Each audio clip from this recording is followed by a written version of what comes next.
morning, guys. I'm heading down to town to do laundry. Elliot has peed twice this morning with an hour on the floor, on the rug, and I pulled that up, and then he peed on the floor right after he's done eating. I have a belly band on him right now. He hates that, but I don't want him peeing in my house. So I have a ton of laundry. Oh, Violet peed too. I'm putting her in Owen's crate at night because she's just like, she sleeps behind my shoulders. If I move, she growls and snaps at me. You know, she's an old girl. So I heard her up scratching her ear like 4 a.m. and then I hear her just whimpering. And when Violet whimpers, she really wants you.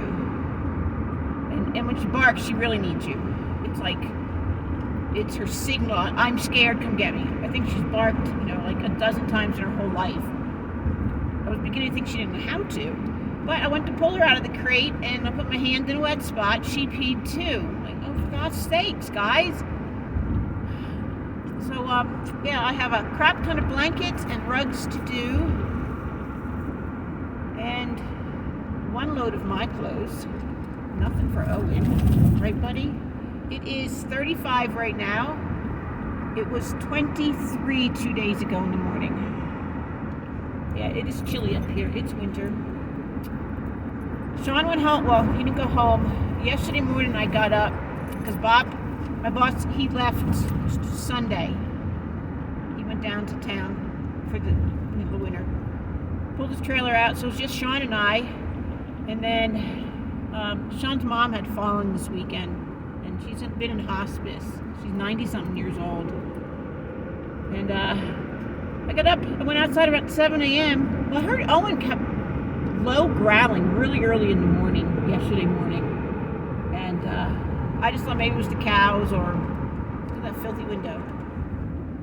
Or some of a fox or some animal outside. I wasn't too worried about it. When I went outside at 7, like, Sean was gone. Everything was packed up, he was gone. I'm like, oh, wow. And he had just tested positive for COVID. After our company dinner Tuesday, everybody has gotten sick. Almost everybody was there that was there has been sick. I'm not, thank goodness. So I thought maybe Sean got worse. And he decided to go down to Bob's because he stays at Bob's until they close up all the campgrounds. It's just warmer down there. And no, he texted me later and said that his mom had passed. His brother called at like 3 a.m. in the morning and he was feeling better. So he decided to just pack up and head to Bob's to make arrangements and then head out to Idaho. So I'm left alone. I had one camper yesterday evening, came in late. I had nobody last night. It's kind of creepy there at night when no one's there.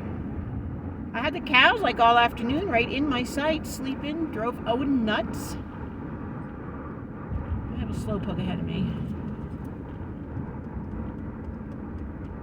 Well, guys, that's about it. We close next Tuesday, and I'm going to head down to Jumbo. So I have a dentist appointment on the 19th, and probably one more after that. I have a couple. I got my teeth all done. Everything was done two years ago. I have a small upper partial and a lower one. A couple molars on that. And I have this beautiful smile now. It just built my confidence. It's not that I had bad teeth or anything, but I had a tooth in the front that was a fake tooth, and the post broke, and it wasn't worth keep putting it back in. And so they made an upper partial for me, and a couple other teeth in the back on it. But no one told me. I brush my teeth. I'm very good at brushing my teeth. I'm not good at flossing, but I brush my teeth constantly every night. I don't sleep with my partials in. I brush them after, before I go to bed. During the days, I rinse them off sometimes. But when you're out and about and working and you're eating, that bacteria gets between your partial and your gum line. So now I have a couple tiny pinhead dots on my gum line on my teeth. They're cavities. I was devastated. So now I have to get them fixed, and I have dry mouth. I don't know if that's from one of the medications I'm on. I'm only on 2. But I'm going to look into that. I just kept thinking the dry mouth was from the altitude. And, I'm in the high desert out here.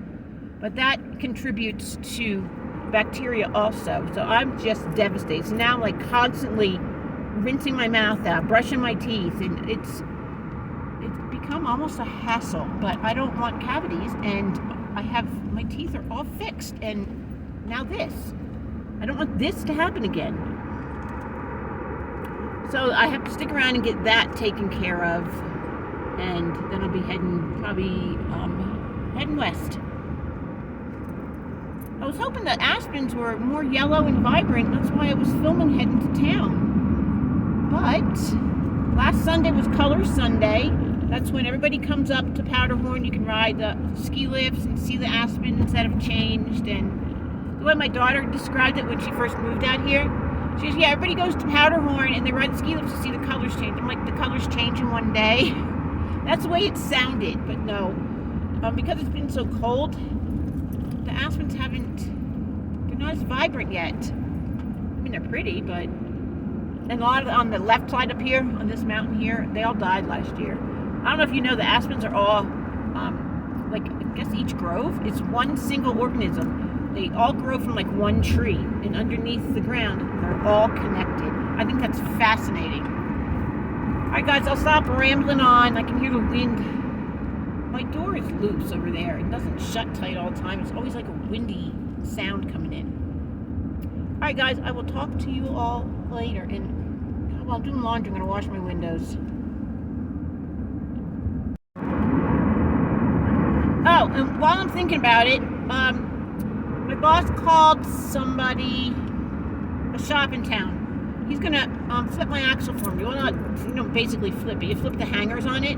So I have more ground clearance, and it's only $70 in parts. New like U-bolts. Oh, gotta shut this off.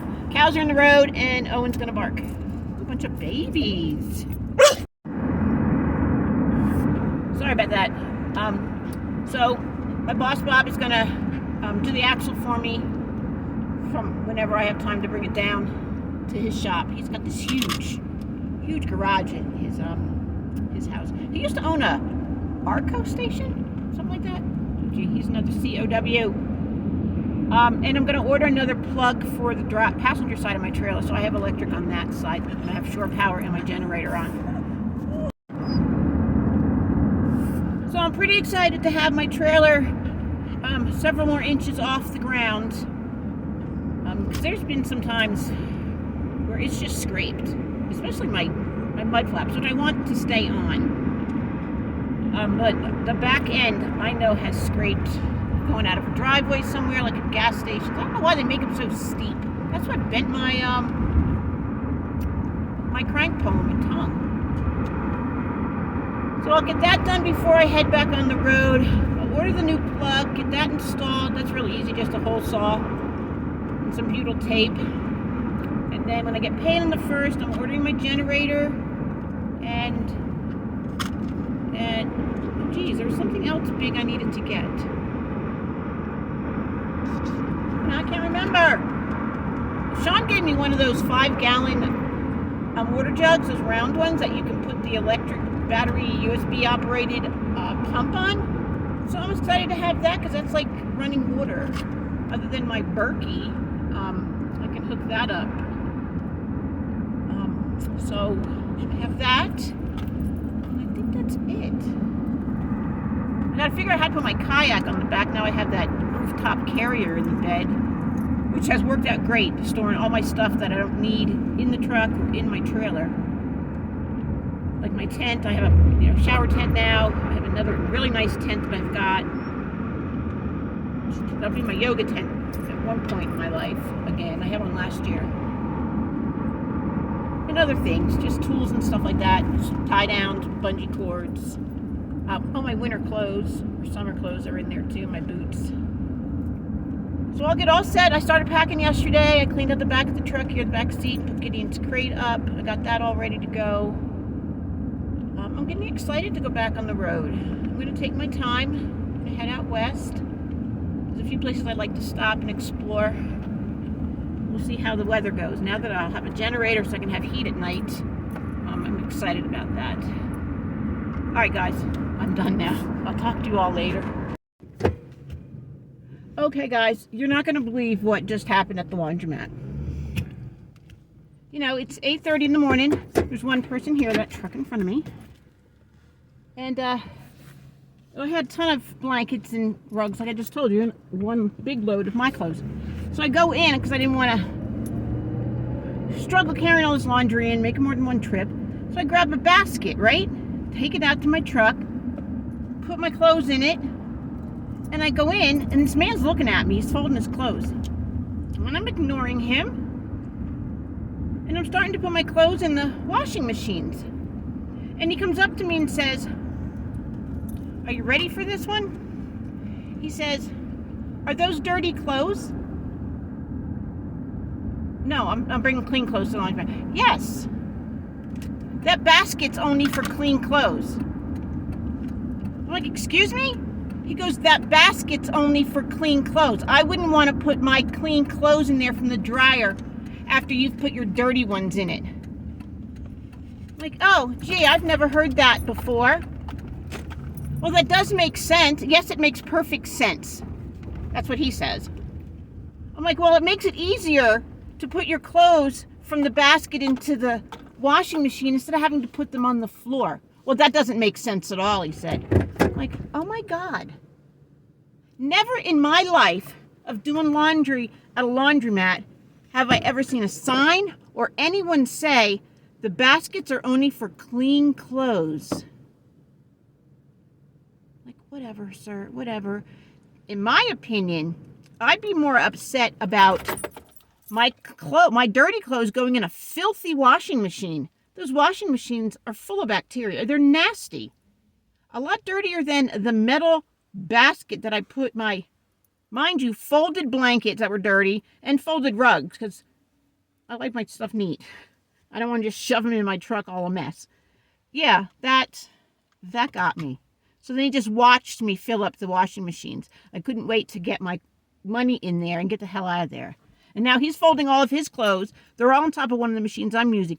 And he has about 7 shopping bags, like the plastic ones from Walmart. And he's putting all of his clothes in each one of these bags. I think the man has some issues. Hope he has a good day. All right, guys.